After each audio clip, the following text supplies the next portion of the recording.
melempar, ya, tapi bukan kita yang melempar. Gimana caranya memahaminya? Saat kita makan, kenyang dari nasi atau dari Allah? Ya. Saat Bapak Ibu ini bekerja, itu yang ngasih rezeki bos bank ini, kantor ini, atau Allah? Nah, kalau yang ngasih Allah, takut dipecat nggak? Serius, besok dipecat nangis lagi ya. Ini mau ganti syariah aja takut.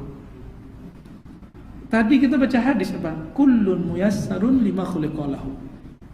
Setiap orang dimudahkan, kalau ahli surga dimudahkan masuk surga. Kalau ahli neraka dimudahkan masuk neraka. Kalau diajak untuk salah itu gampang. Nah, itu ahli neraka itu. Diajak untuk yang subhat itu gampang, itu ahli neraka.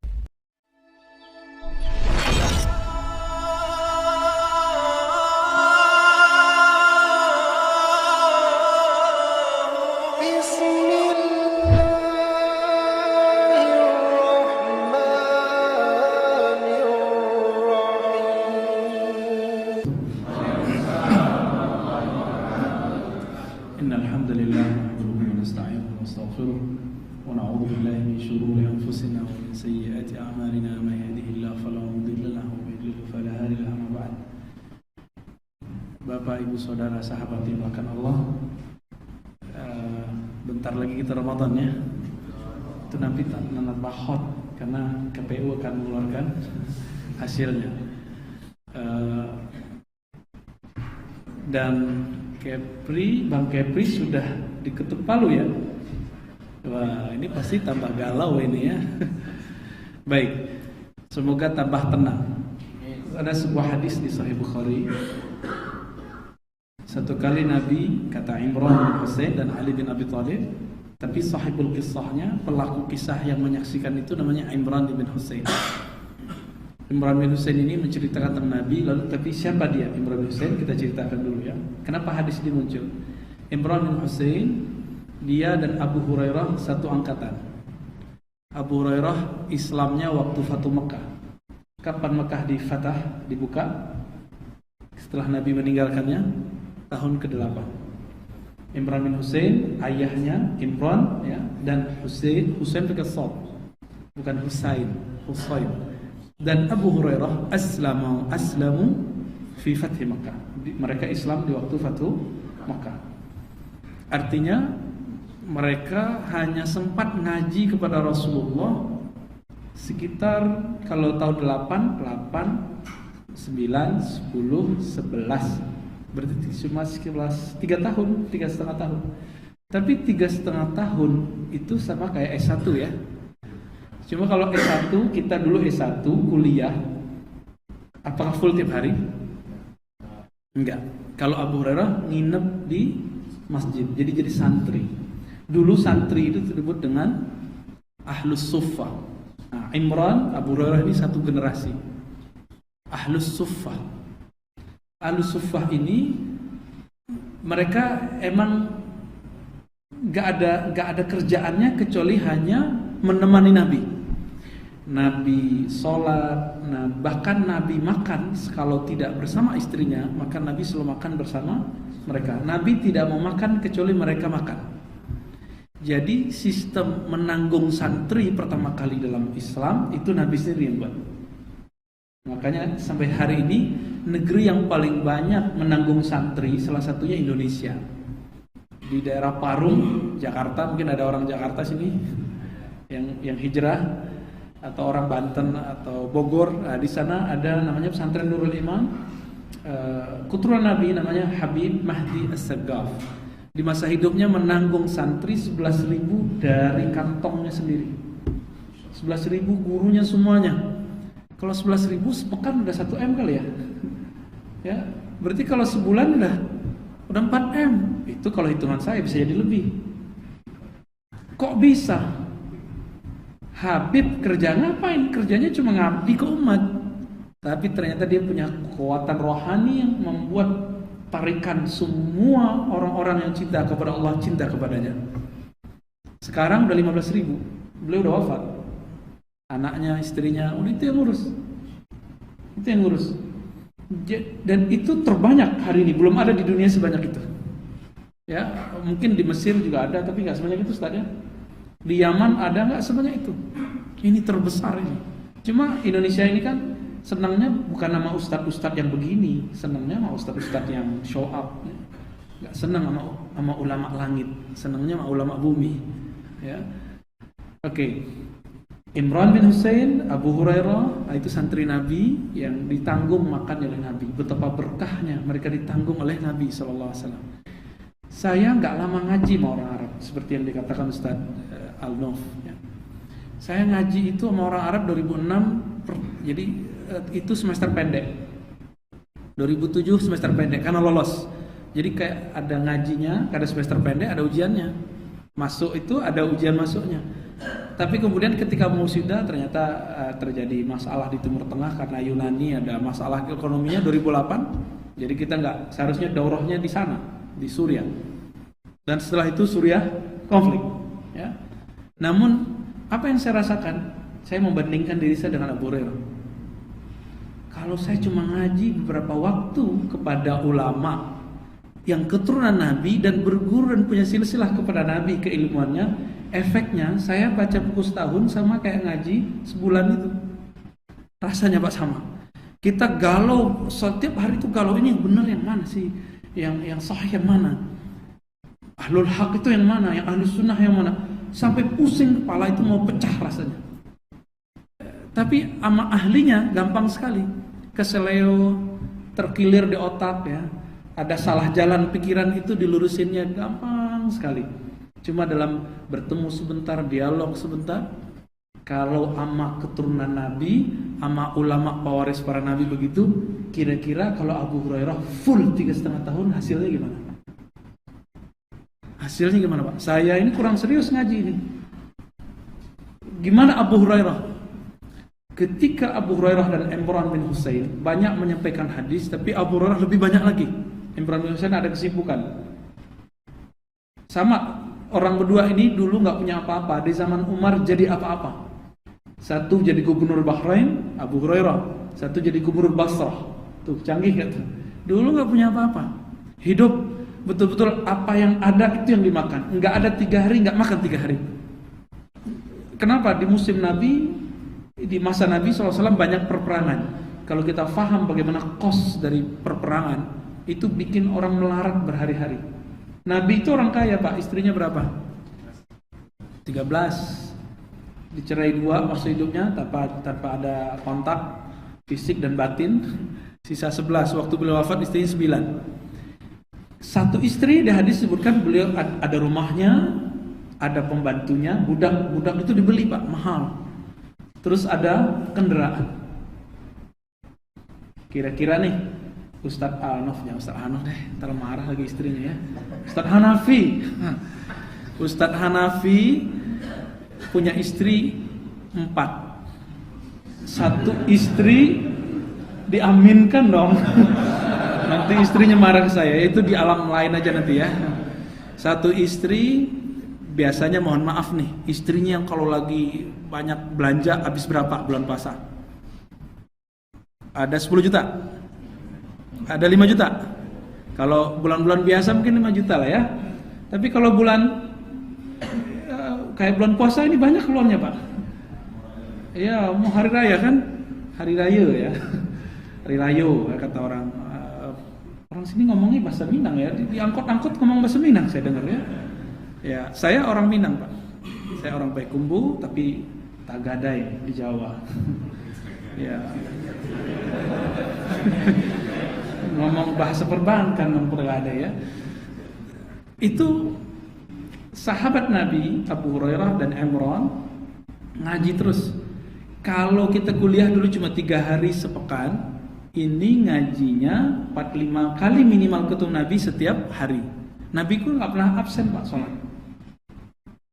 Kalau Ustadz di sini, ya paling Ustadz yang sudah sadar rahasia sholat jamaah. Maka kalau cari Ustadz yang sholat jamaah Pak. Maka cari ustadz tuh gampang. Di mana nyarinya? Di masjid. Itu baru ustadz pewaris para nabi sallallahu alaihi wasallam. Kalau subuhnya susah, sesekali sih nggak apa-apa.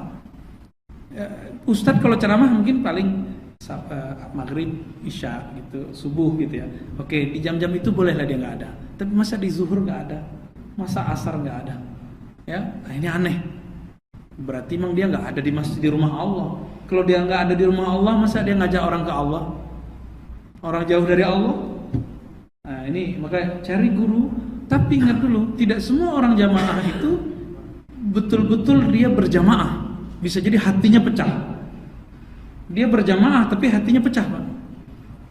Dia berjamaah tapi dia merasa sendiri, dia merasa paling benar. Oh, itu hatinya pecah itu. Kalau orang berjamaah lahir batin, dia tidak pernah merasa paling benar. Jadi rahasia jamaah itu banyak. Imran, Abu Hurairah. Abu Hurairah temannya, waktu hadisnya banyak menyebar, dipanggil sama Umar. Umar kan gurunya juga, seniornya, panggil. Bapak kucing. Kan Abu Hurairah artinya bapak kucing. Karena kemana-mana dibawa anak kucing. Hurairah artinya kucing kecil. Kan lucu kucing kecil. Kalau udah tua kan gak lucu lagi kucingnya. Kita ini waktu kecil dulu lucu juga, Pak. Gak punya gigi lucu. Pas udah 60 gak lucu lagi giginya ya. Kalau ketawa tuh jangan gede-gede kalau ketawa kalau sudah umur gitu ya. Abu Hurairah diadili. Ente kok hadisnya banyak? Saya bersama Nabi lebih dulu daripada ente. Apa jawaban Abu Hurairah? Betul, Amirul Mukminin Umar. Saya ini ketika ente sibuk berdagang, saya sama Nabi. Ada orang Ansar tunjuk, ketika ente sibuk di mazari, di kebun-kebun, aku sibuk bersama Nabi. Ashhadu ma la tashhadun. Aku menyaksikan apa yang kamu tidak saksikan. Wa asma' ma la tasma'un. Aku mendengar yang tidak kamu dengar. Terdiam Umar, terdiam sahabat-sahabat Umar. Semuanya terdiam. Semenjak saat itulah Abu Hurairah bebas menyebarkan hadis. Berapa jumlah hadis Abu Hurairah? 5.000. Paling kurang. Maka sosok Abu Hurairah dan Imran bin Husain ini mau dihabisi sama orang pembenci sahabat. Kelompok Syiah dan Mu'tazilah. Dua kelompok ini pembenci sahabat Nabi radhiyallahu ta'ala anhu. Kita tinggalkan perdebatan itu. Imran bercerita, suatu kali karena Rasulullah SAW yankutu ra'sahu ilal jibal ya. Nabi itu ngeliatin tanah gitu, ngeliatin lantai. Kayak ada sesuatu yang mau beliau bicarakan dan pikirkan. Mau menahan akan menyampaikan sesuatu. Lalu kemudian beliau didatangi oleh seseorang. Dalam hadis itu dikatakan, ya Rasulullah, a'ulma ahlul jannati wan nar. Apakah penduduk surga itu sudah diketahui, sudah ditetapkan? Penduduk neraka sudah ditetapkan? Apa jawaban Nabi? Nah, sudah. Ini sahabat kritis ini. Apa kata dia? Fafimal amal. Lalu untuk apa kita beramal? Untuk apa kita berjihad? Untuk apa kita iman sama ente? Cerdas nih sahabat ya. Kritis. Kayaknya dia orang Riau kali ya. Kritis soal orang Riau ini kalau nanya. Yo, pertanyaannya Masya Allah ya. Semoga Allah berkahi. Semoga bukan nguji-nguji ya. Tapi betul-betul pengen tahu gitu. Orang ini bukan nguji Rasulullah kan? Orang ini betul-betul ingin tahu. Terus untuk apa kita beramal wahai Rasulullah? Coba lihat bagaimana santainya antara guru dan murid berbicara. Tapi punya adab. Santai tapi beradab. Santai gak tuh? Tanya, dijawab lagi, ditanya lagi. Begitu terus. Apa kata Nabi? Nabi pandang orangnya, Nabi bilang, "Ya'malu, beramallah kamu, fakullun." Ini kaidah yang sesuai dengan judul kita.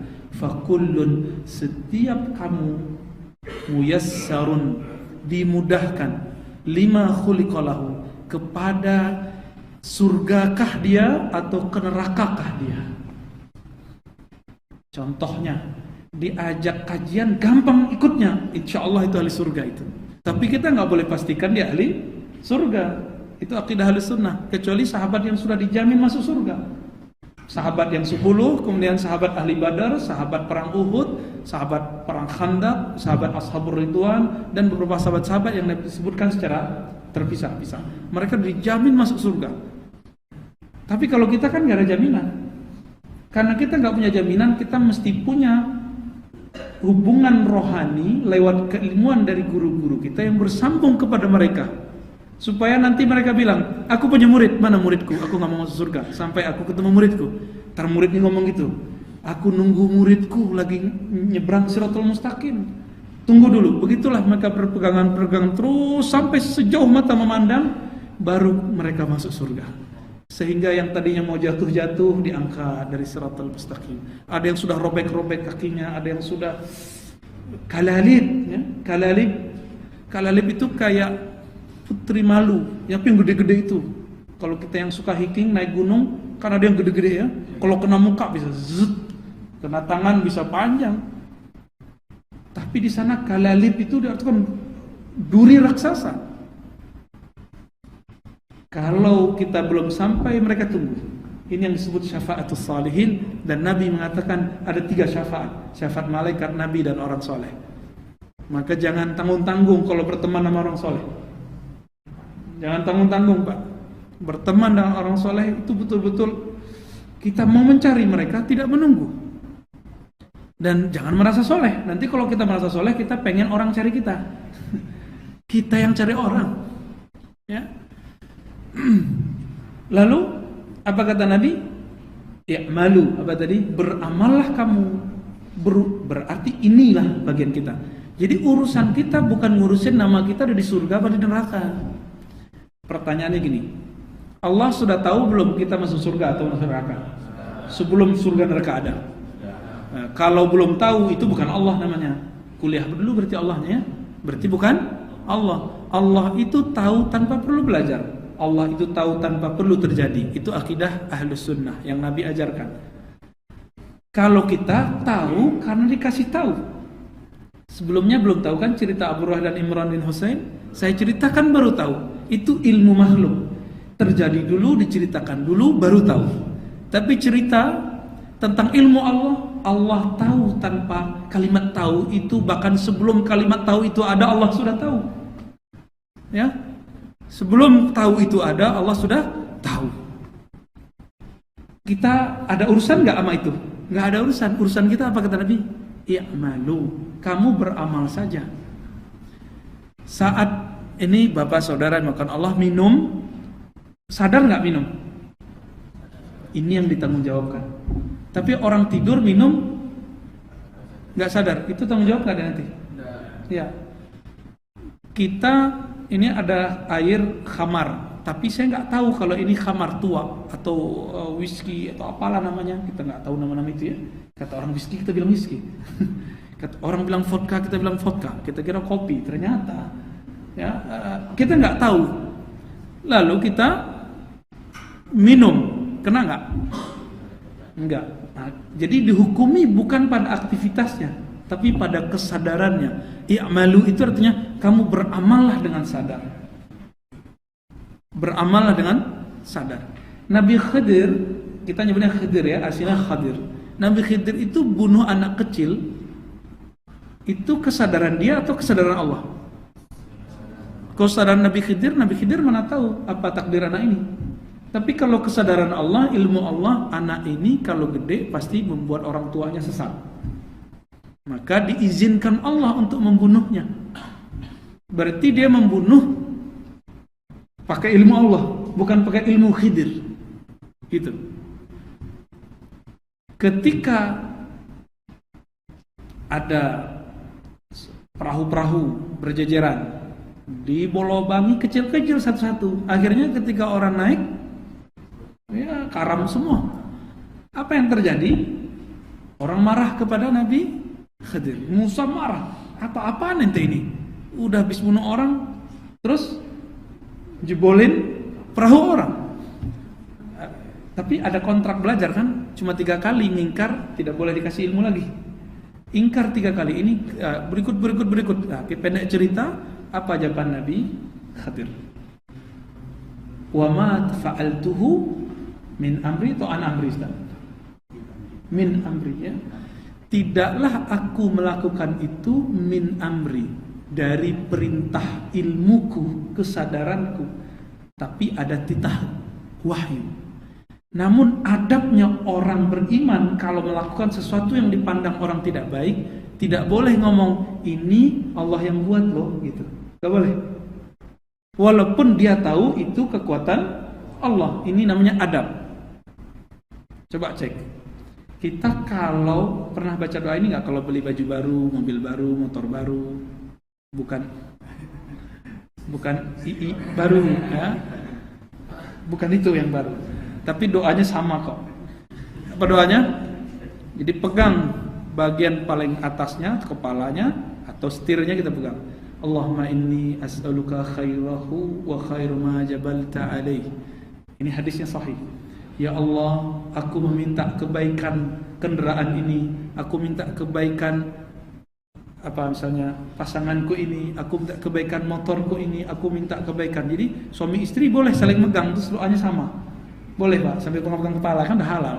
Ya, kalau sudah akad. Terus ketika doa minta baik, bilangnya apa? Wa khairu ma jabalta alaih. Dan semua kebaikan yang engkau tempelkan ke benda ini atau pasanganku ini. Kalau giliran baik, kalimatnya jabalta, engkau taruh, engkau lengketkan, engkau sifatkan kepada orang yang kita maksud, benda yang kita maksud. Tapi kalimat keduanya apa? Ini adab. Nabi mengajarkan adab ini. Wa'audzubika, aku memohon perlindungan darimu min syarrihi, keburukan benda ini, pasanganku ini, wa syarri ma fihi, dan keburukan yang ada padanya. Bukan syarri ma jabalta alaihi, enggak. Keburukan yang engkau taruh di situ, enggak boleh. Itu melanggar adab. Inilah akidah Ahlus Sunnah, beradab kepada Allah. Giliran senang kita katakan ini dari Allah. Kalau salah kita katakan ini salahku.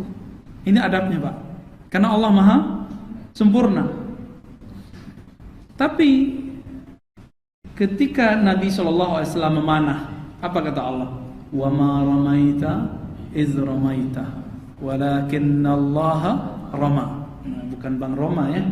Itu terlalu itu. Wa ma ramaita, ma di situ ma negasi, tidaklah engkau yang melempar. Iz ramaita, awalnya bukan engkau, tapi kalimat berikutnya iz ramaita, pada saat kamu melempar.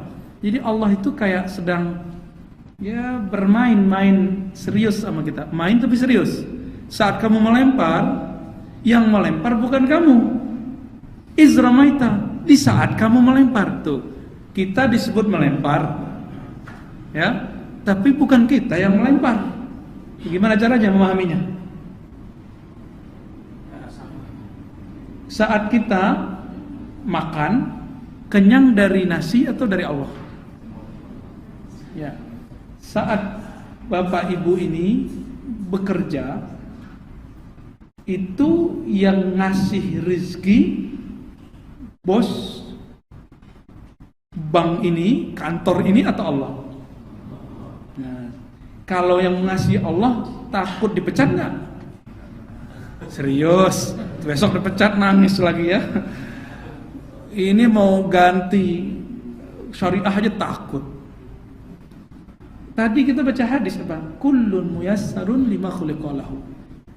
Setiap orang dimudahkan, kalau ahli surga dimudahkan masuk surga. Kalau ahli neraka dimudahkan masuk neraka. Kalau diajak untuk salah itu gampang. Nah, itu ahli neraka itu.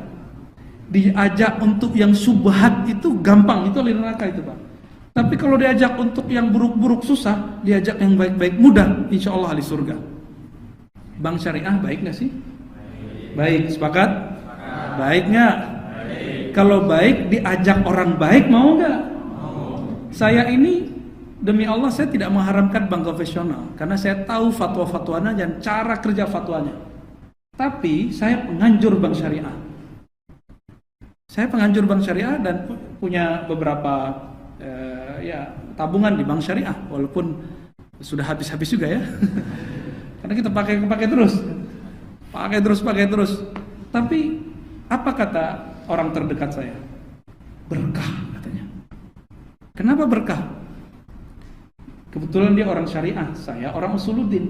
Tapi kita kan belajar syariah langsung kepada ahli syariah, Syekh Taufik Al-Buti. ya, orang Suriah sana. Langsung kita belajar ke beliau. Berkah itu apa? Berkah itu tidak hanya banyak, tapi berkah itu bermanfaat. Dan dia semenjak nabung ke bank syariah, sempat deposit beberapa ratus gitu ya. Saya juga kaget. Ini istriku bisa dapat duit dari mana ini? Ya, di rumah aja Pak. Ternyata dia nabung. Saya kalau ada penghasilan dari kampus, dari kerjaan segala macam, itu semuanya lewatnya ke Menteri Dalam Negeri itu dan Menteri Keuangan. Rangkap dia sudah. Kita percaya, saya punya kepercayaan dan ingin mempercayakan pasangan kita, biar dia terlibat dengan hidup kita. Bukan hanya kita yang mikirin Pak, nanti kita masalah sok berjasa kepada pasangan. Kenapa beberapa orang merasa sangat berjasa ke pasangannya? Karena dia ngatur semua, urus semua. Kita kasih percaya. Hasilnya ada, terus begitu. Apa kata dia? Karena tasarrufnya bank syariah itu pengelolaannya udah pasti halal. Kalau bank konvensional ada halalnya, ada yang syubhatnya, nggak disebut haram, disebut syubhat. Syubhat itu remeng-remeng Pak. Investasi walaupun angkanya nggak besar, kan kecil itu yang misalnya investasi miras kan nggak gede. Kan sekarang lagi rame infrastruktur ya, infrastruktur macam-macam. Itu udah pasti halal, mau konven atau ini. Saya punya mahasiswa S3 di IKI, Ilmu Al-Quran, aktivis bank syariah. Saya tanya baik-baik, menurut kamu bank konvensional itu haram semua nggak? Enggak, ada yang halal di situ. Menurut kamu bank syariah itu ada yang tidak benarnya nggak? Ada nggak benarnya, tapi banyakan benarnya, gitu. Namanya ini produk manusia, pasti ada kekurangannya. Ini saya cerita Pak, sebelum kita menuntaskan hadis itu, karena kebetulan di bank ya, kebetulan ini kebenaran sebenarnya ya. Tahun 83 Mesir mengeluarkan Darul Ifta-nya mengeluarkan fatwa bank itu haram semua, karena konsepnya semua yang bertambah haram.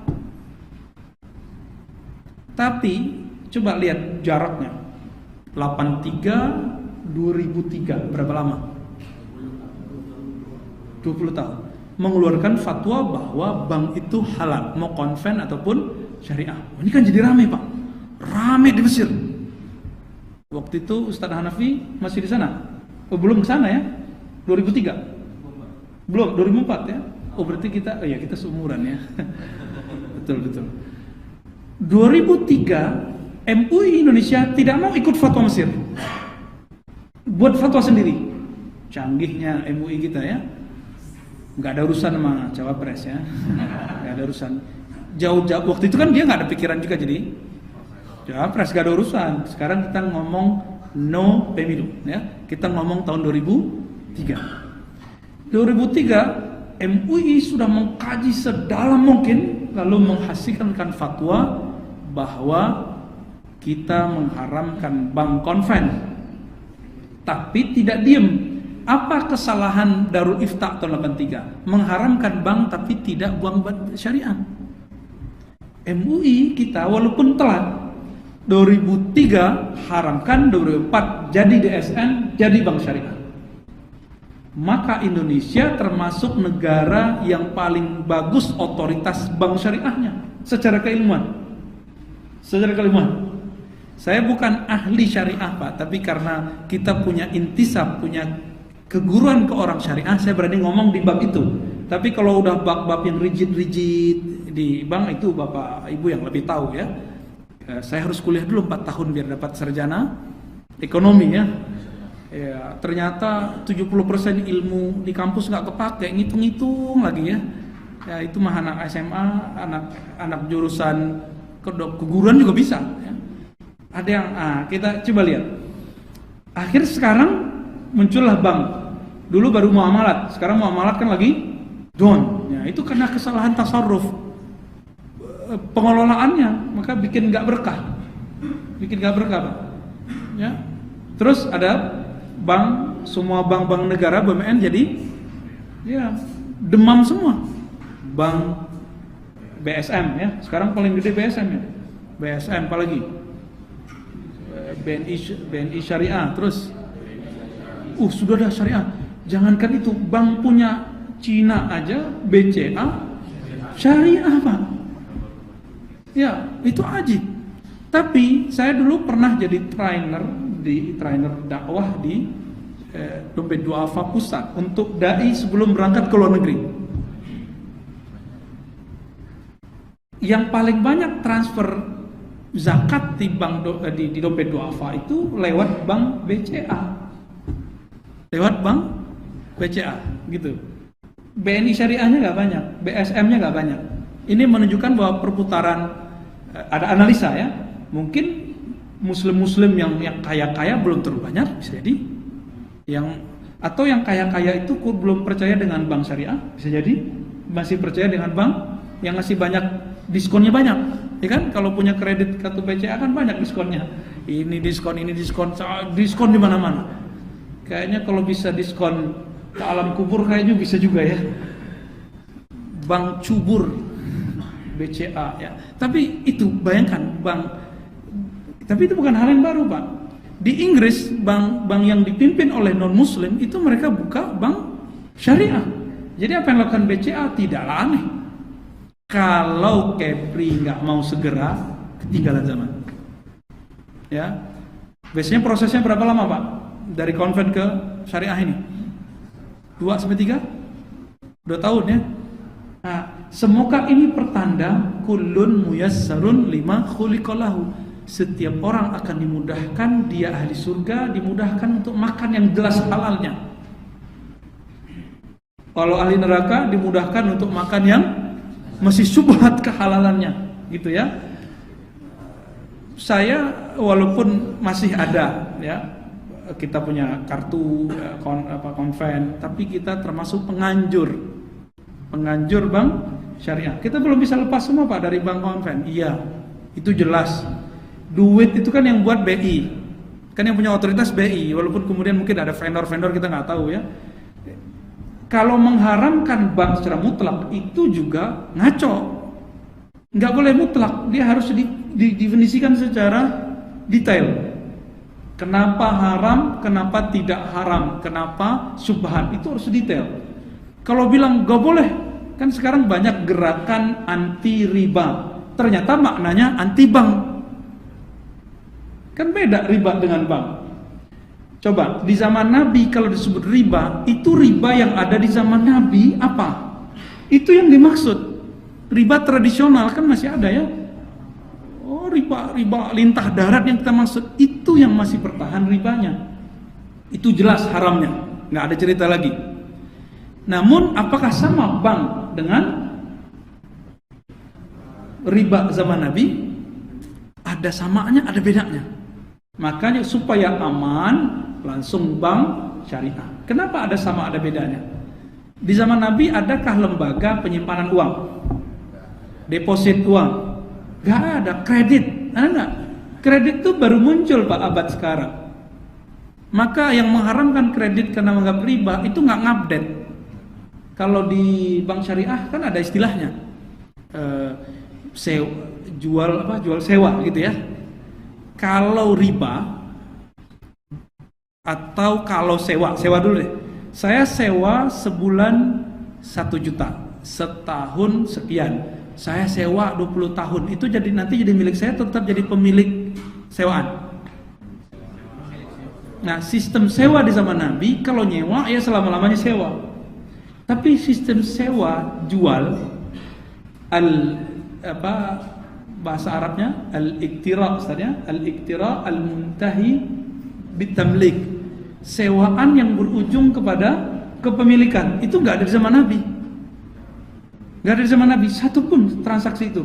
Jika di dalam ilmu syariat, ilmu fikih ada 24 transaksi, maka ini transaksi baru ke-25 sekitar itu. Jadi pas kita hitung-hitung di dalam syariat, dalam fikih itu ada 24 transaksi yang tradisional di zaman Nabi. Ini nggak ada, maka mesti ini transaksi yang ke-25. Maka harus ada hukum barunya, harus ada dalil yang berkaitan dengan itu. Bukan hukum sewa, bukan hukum beli. Maka digabung namanya. Transaksinya mirip sewa, tapi nanti kalau selesai jadi milik kita. Ada nggak di zaman Nabi begitu? Nggak ada ya. Maka kemudian masuk ke ranah perbankan. Itu yang kata teman saya tadi, bahwa di bank konven itu juga masih ada dan halal. Di bank syariah juga ada, bahkan flat, ya, tapi depannya lebih gede, kan gitu. Cuma kenapa kita takut untuk hijrah? Karena kita takut masa depan, takut nanti gajinya atau takut apanya, itu yang kita takutkan. Tapi coba lihat, mau dimudahkan jadi ahli surga, kita harus punya kehendak untuk cepat menjadi ahli surga. Ketika Allah sudah membukakan jalan, gubernurnya sudah ketuk palu, siapa yang gerakin dia? Allah.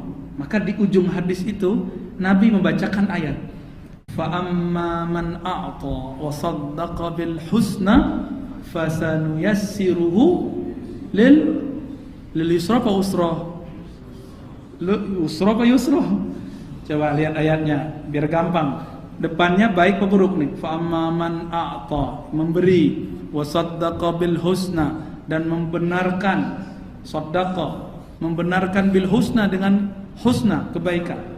Maksudnya bersedekah, ya, bisa jadi begitu tafsirnya. Terus fa, maka akan kami mudahkan, lil yusra fa usra. Kalau pakai ya itu mudah, kalau pakai ain itu susah. Yusra, yusra di situ artinya surga. Sedangkan yang setelahnya orang yang pelit, orang yang tidak percaya, lil usra, Allah mudahkan dia melakukan buruk-buruk. Giliran ngajak dugem itu gampang. Jalan-jalan yang melupakan kepada Allah susah, mudah. Tapi giliran diajak traveling, ziarah ke kumpul-kumpul bersama orang-orang soleh susah. Nah, ini ciri-ciri dekatnya kemana? Ke api apa ke surga? Jadi saya mengaitkan hadis ini dengan kesadaran kita untuk memilih jalan. Jadi Allah sudah kasih kita jalan. Ini kesadaran itu yang kita pertanggungjawabkan, Pak. Adapun ketentuannya sudah ada dalam ilmu Allah, ya. Sekarang yang ngomong saya Pak Allah. Sekarang loh saya ngomong. Saya kan, kalau saya salah, saya nggak boleh nisbatkan ke Allah. Saya sadar saya bicara, maka ini yang akan saya tanggung jawabkan, Pak. Jadi ada orang korupsi, mantan santri. Biasanya santri kan nggak pernah mantan. Ini mantan santri. Pas ditanya, kenapa kamu begini? Jawaban dia apa? Allah menggerakkanku. Ya, giliran apes ketangkep, Allah deh. Ya, dulu adakah orang begitu? Ada. Ini bagian akhir yang mau saya cerita. Nah, siapkan kalau ada mau nanya, ya. Dulu ada di zaman Hasan Al-Basri, itu murid sahabat Nabi. Murid sahabat Nabi Ali, kemudian Anas dan sahabat lain. Namanya siapa? Jaham bin Safwan. Siapa? Jaham bin Safwan, pengikutnya disebut Jahmiyah. Jaham ini mengatakan hamba tidak ada usaha. Semua perbuatan hamba adalah perbuatan Allah. Jadi kalau yang maksiat, ya Allah berkehendak dia maksiat, ya sudah, enak sekali kan? Ya. Tapi jangan salah, Pak, orang begini itu berbahaya.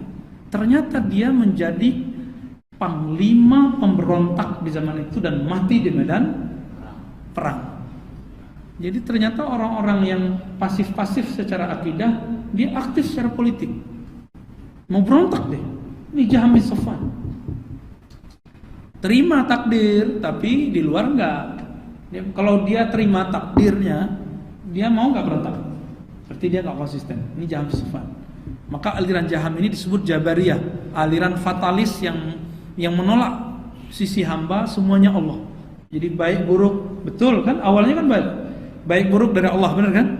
Tapi dia melibas semua. Saya berbuat baik, Allah yang baik. Saya berbuat, Allah yang akhirnya dia mengaitkan keburukan kepada Allah. Kita jangan seperti Jaham-Jaham baru, ya. Jadilah Hasan Al-Basri yang baru, ya. Oke, Bapak, Saudara, Ibu semua, kira-kira itu konsep ringan mengenai takdir. Itu nggak usah diribet-ribetkan, ya. Usaha hamba itu sederhana. Kira-kira seperti tadi, orang yang dekat ke surga, orang ahli surga akan dimudahkan amal. surganya. Nah, itulah kira-kira tatbik aplikasinya dalam keseharian kita. Sallallahu alaihi wasallam. Bapak Ibu sekalian, ada waktu kita untuk berdiskusi. Ada yang ditulis tadi enggak? Tidak ada yang ditulis. Mungkin langsung saja jika ingin mendiskusikan baik terkait masalah yang tadi disinggung oleh Ustaz ataupun permasalahan yang lain, kami persilakan.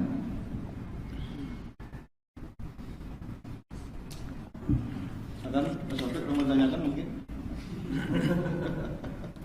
Sudah ya? Cukup. Kayaknya udah mau pulang ini. Ustaz Abu Hamid, Fadhil. Kita dulu kan Ustaz Abu Hamid, nanti setelah itu Bapak ya. Imam Masjid besar. Ya. Assalamualaikum warahmatullahi wabarakatuh. Yang ingin saya tanyakan Ustaz, dulu itu sudah lama juga sih bacanya, kisah tentang yang anak kecil kafir dan mukmin itu Ustaz. Yang kalau orang mukmin itu kan nanti jatahnya ke surga, sementara orang-orang kafir itu jatahnya adalah neraka. Sementara orang-orang bayi anak kecil tempatnya adalah tergolong orang-orang yang selamat. Sehingga ada protes dari orang-orang kafir, kalau Allah sudah tahu bahwa saya ini tempatnya ini, kenapa saya tidak di Muslim itu tidak kecil itu? Cuman saya memahami itu agak sulit membacanya. Baik, terima kasih Imam. Silakan Ustaz, dijawab langsung. Ya. Ini imam kita nanya tentang kisah yang didapat waktu kecil ya.